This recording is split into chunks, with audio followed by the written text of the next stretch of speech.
Sin jadi Majusi. Maka ketika mereka merayakan hari besar mereka, mereka selalu menyalakan mercon. Maka ketika umat Islam merayakan pergantian tahun baru Masehi, saat itu mereka disesatkan tiga agama. Ingat, tahun Masehi dibuat oleh seorang biarawan Katolik, Dionysius Exiguus.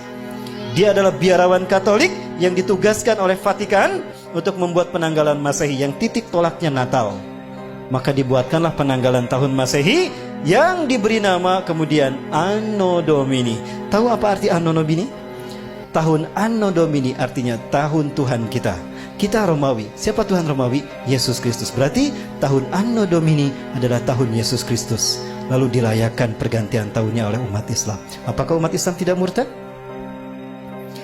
Satu, ketika umat Islam euforia merayakan pergantian tahun Masehi, saat itu mereka itiba kepada kaum Nasrani. Lalu mereka merayakan dengan meniup trompet. Lihat Yahudi, mereka merayakan hari besar mereka dengan meniup trompet, betul? Saat itu pun Yahudi diikuti oleh kaum muslimin. Dan kemudian mereka merayakan Mercon. Maka di saat itulah mereka lengkap sekali, disesatkan tiga agama. Yahudi tiup trompet, Nasrani menyambut tahun baru, Majusi merayakan, menyalakan Mercon. Ada yang ikutan syahadat lagi. Nah, baik, saya perjelas. Yunani, negara penyembah dewa matahari. Dan dewa matahari mereka namakan Helios. Bahkan mereka membuat Heliopolis, kota dewa matahari. Yunani, ketika mereka merayakan hari besar mereka menyembah dewa Helios, mereka melakukannya dengan pawai obor keliling negeri. Pawai obor keliling negeri. Dan puncaknya di Bukit Olympus, di sebuah lampangan besar, mereka menyalakan obor raksasa. Dinyalakanlah obor besar tadi.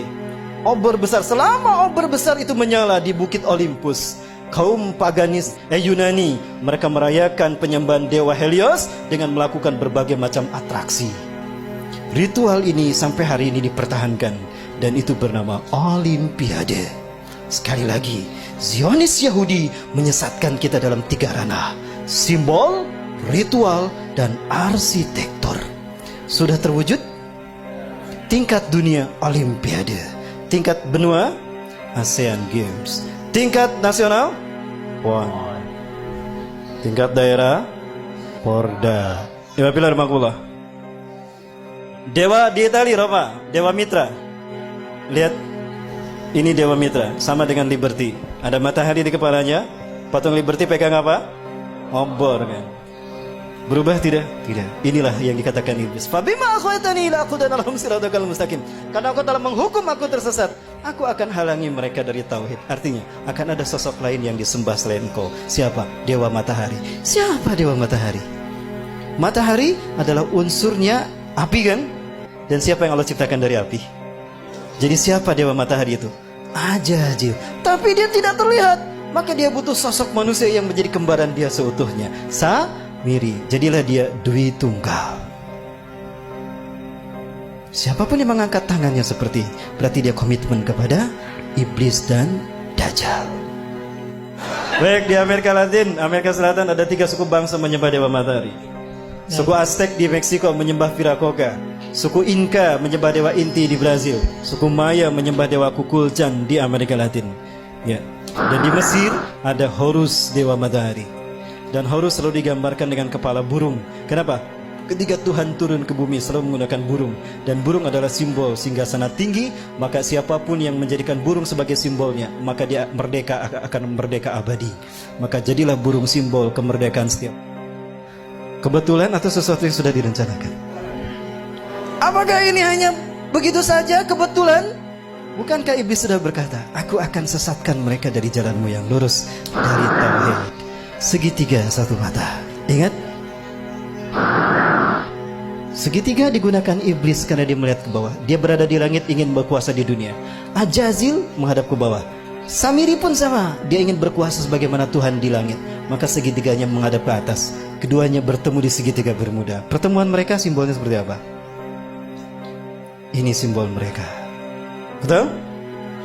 Dari sinilah filosofi pertemuan iblis dan Dajjal, yang kalau disimbolkan dengan tangan seperti ini.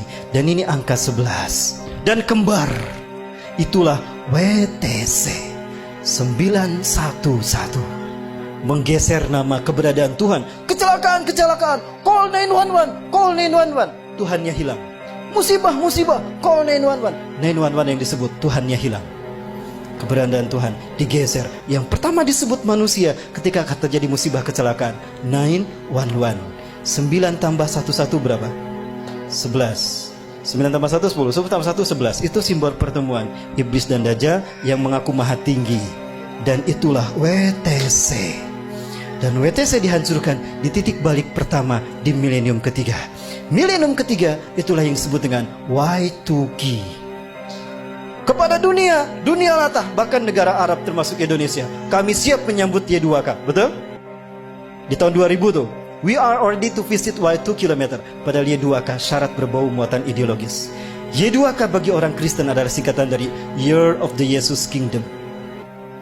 Dan Y2K bagi Yahudi adalah Year of the Jewish Kingdom. Artinya 1000 tahun terakhir sebelum hari kiamat, itu adalah tahun bagi berdirinya singgasana Tuhan di muka bumi. Cirinya apabila sapi berwarna merah sudah lahir. Sudah lahir belum? Berarti Tuhan yang mereka tunggu-tunggu akan tiba. Allahu Akbar. Sebentar lagi Dajjal sudah muncul. Disinilah iblis dan Dajjal bertemu. Dan mereka membuat kesepakatan. Inilah kesepakatan yang mereka buat. 1. Kita hancurkan Islam dan kaum muslimin, karena hanya Islam yang menghalangi kita.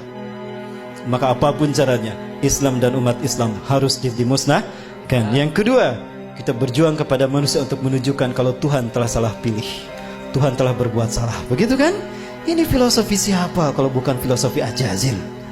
Ya, maka dendamnya kepada umat Islam. Sekarang mereka bersatu dendam sama umat Islam. Ketika Samiri mengembara ke seluruh dunia, dia sampai ke segitiga Bermuda, sebuah area lepas pantai Samudra Atlantika yang menghubungkan 3 titik. Florida, ada Miami di sana, ada Puerto Rico, dan ada Bermuda. Segitiga ini adalah tempat di mana Ajazil membangun istananya dari kristal cahaya. Itulah kenapa siapapun yang lewat kena hilang. Sebetulnya tidak hilang, ada, cuma tertutup dengan kristal cahaya. Begitulah cara David Copperfield menghilangkan patung Liberty. Begitu pula cara David Blank menghilang. Dia tidak menghilang, tapi dia bersinergi, bersenyawa dengan jin, sehingga kristal cahaya menutup pandangan kita, sehingga dia tidak terlihat, nyaris tidak terlihat. Dan itu pula yang terjadi ketika Nabi Muhammad SAW menghilang di Madinah 8 jam, tiba-tiba muncul lagi di tengah-tengah sahabat, karena bersentuhan memasuki alam jin. Ketika kita masuk ke dimensi jin berada, maka kita tidak akan terlihat saat itu. Dan di sana berdiri singgasana iblis yang terbuat dari kristal cahaya.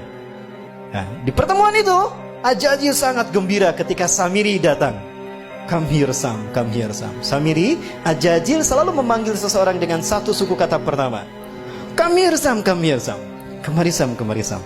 Apa kata Ajazil? Di hadapan pengikutnya Ajazil berkata, hari ini adalah hari yang aku tunggu-tunggu sejak Allah menurunkan aku dari surga ke dunia, di mana aku dipertemukan dengan saudara kembarku.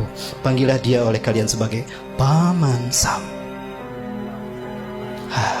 Nyambung tidak? Nyambung dengan Amerika. Inilah jawaban kenapa Amerika menjadi negara superpower. Kenapa dia intervensi urusan negara orang lain. Dan kenapa dunia seolah takut tidak mau menghukum Amerika dan Israel? Karena Amerika adalah negara bentukan